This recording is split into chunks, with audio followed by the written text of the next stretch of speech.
For many people, the following statement is true. If someone else said to you what you say to yourself, you would be extremely offended and hurt. Something in our psychology tolerates and is even peculiarly attracted to negative, harsh, toxic, judgmental, self-loathing, happiness sabotaging types of thoughts, which can result in this being the default state of our mind. This video is about overcoming negative thinking.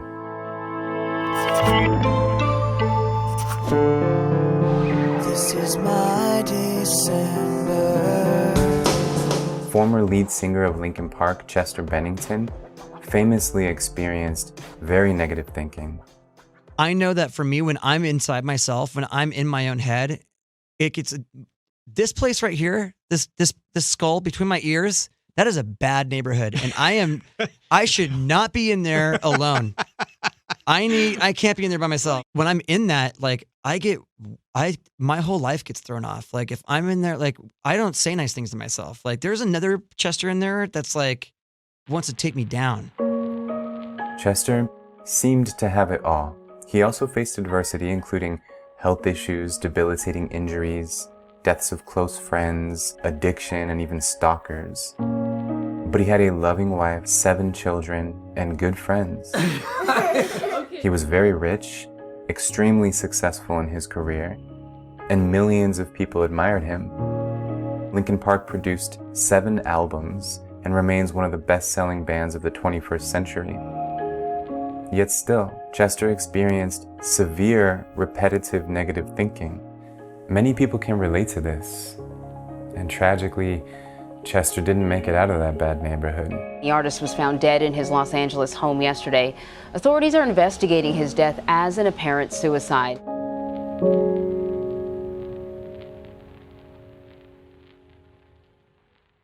What is your mind like? Is it a safe place? Is it loving in there? If not, how can you remodel it? How can you change the patterns of your thinking? That's exactly what we're exploring in this video. People have different ideas about whether negative thoughts generate negative emotions or negative emotions generate negative thoughts. It's hard to say because it's difficult to identify the beginning of a circle. It's safe to say our thoughts and feelings are linked, and that changes in one will lead to changes in the other. And negative thinking is actually a serious problem. In the formal study of it in psychology, the term most often used is repetitive negative thinking, which can be defined as obsessive negative thought patterns. It's when people persistently think about their problems, criticize their own physical appearance, demean themselves, ruminate excessively on past mistakes or on the people and situations that they continue to resent, and worry excessively about what could go wrong in the future. Repetitive negative thinking is highly associated with depression and anxiety, and there's even evidence that it's linked to sleep disturbances as well as early onset dementia. Overcoming repetitive negative thinking is crucial to our well-being, so how can we overcome it? Number 1, lucid thinking. When you're dreaming but you don't know you're dreaming, you are not free within the dream. You have no volition in the dream. If you become lucid in the dream, you suddenly have freedom within the dream. You can act intentionally. The analogy of the lucid dream applies perfectly to thinking. Often, when people are caught in cycles of negative thinking, they do not have an awareness of thinking while they're thinking. They're just thinking in the same way that you're just dreaming when you don't know you're dreaming. Consider this question: is thinking volitional? Can you think on purpose? The answer is yes and no. We have many thoughts that arise spontaneously without any conscious, willful involvement. Yet in this moment, you can think a thought on purpose, right? Just think the thought, I am alive right now. You could do that, right? Think the thought, I am controlling the activity of my mind right now. What grants you volition in the realm of thinking is awareness. To be free in a dream, you must know you're dreaming. To be free in thinking, you must know you're thinking. And as you bring awareness to your mental activity, you gain a level of control over your mind that you cannot have if you are not aware of your mental activity. I don't believe we can ever have full control over thinking, and I don't think that would even be desirable. Spontaneous thoughts that manifest out of nowhere can be invaluable. Solutions to problems can just pop up. Insights can arise. Revelations can dawn upon a receptive mind. We can't necessarily drum up the most original, creative, brilliant thoughts. They typically just come to mind. But we can make ourselves more receptive to these types of powerful, life-enhancing thoughts. In fact, these are the types of thoughts that repetitive negative thinking blocks. So it's very important that we intervene on negative patterns of thinking. If you become lucid during a nightmare, you can change the dream. If you become lucid while you are thinking negatively, you can change the stream. Lucid thinking allows you to be intentional with your mental activity. And the sooner into the stream of thinking it arises, the easier it is to steer your thoughts in a different direction. And each time you do this, you de-automatize negative thoughts. You erode the ruts. You change the habits. Number 2, negative thought replacement. This is a technique used in cognitive behavioral therapy. It involves catching negative thoughts, stopping them, and challenging or replacing them.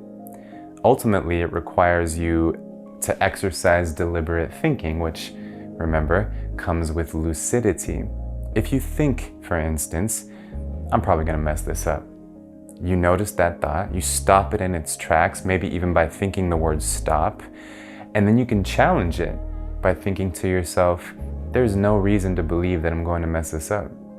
And then you can replace it with a positive thought, I got this. Typically, negative thoughts often have a perfect opposite possible thought that you can think.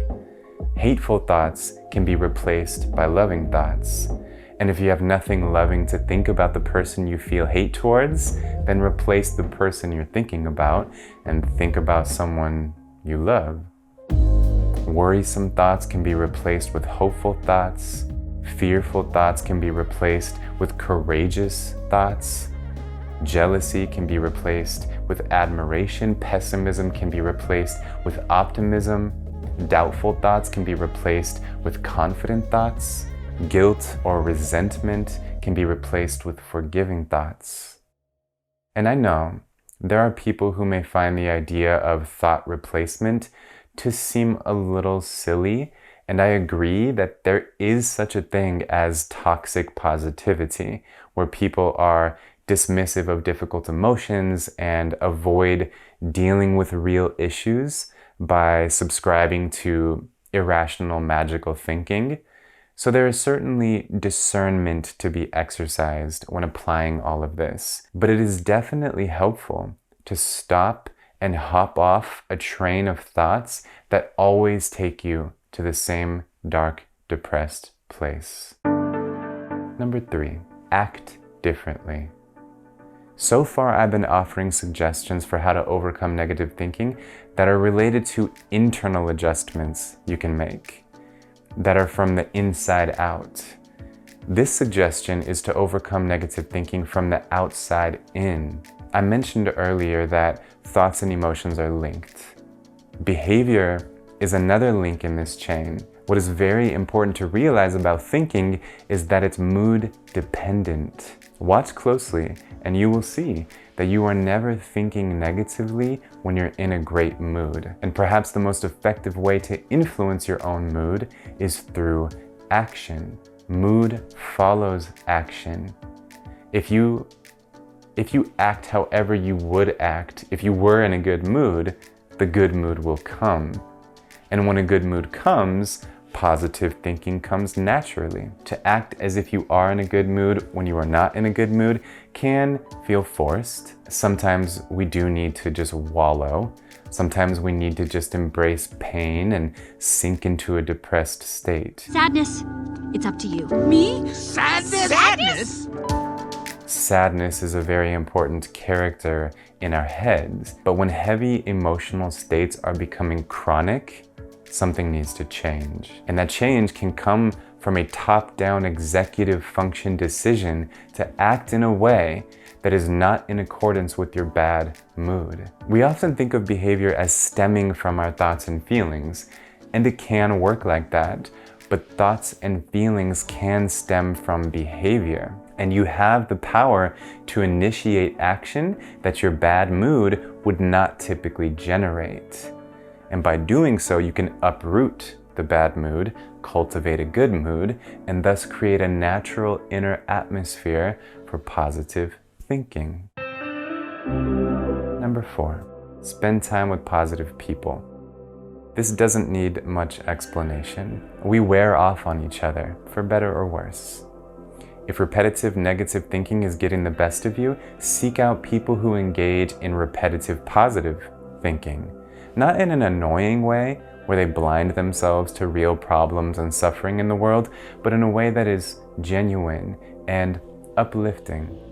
Sometimes we need someone to model what positive thinking looks like, and we all need good vibes.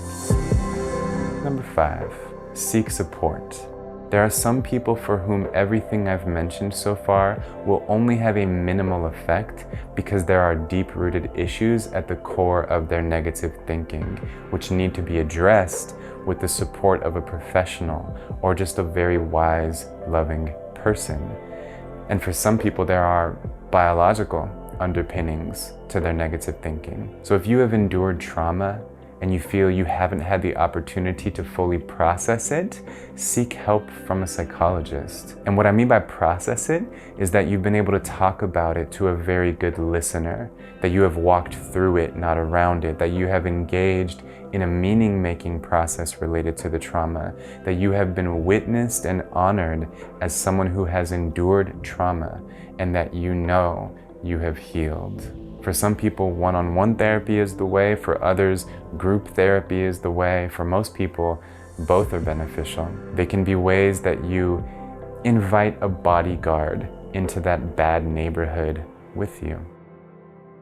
I'll put links in the description to psychologists I know who provide online therapy services in case it would be helpful. To find myself again, my walls are closing in. People like Chester Bennington have an incredibly powerful instrument for a mind. So we must do everything we can for ourselves and for others to ensure that these instruments are tools and not weapons, because they are effective at whatever they're used for.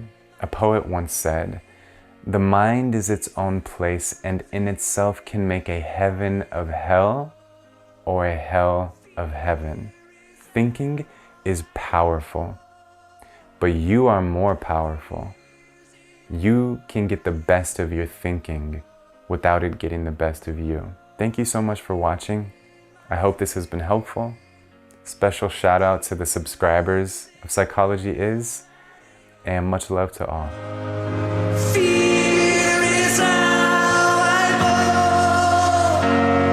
Confusing what is real.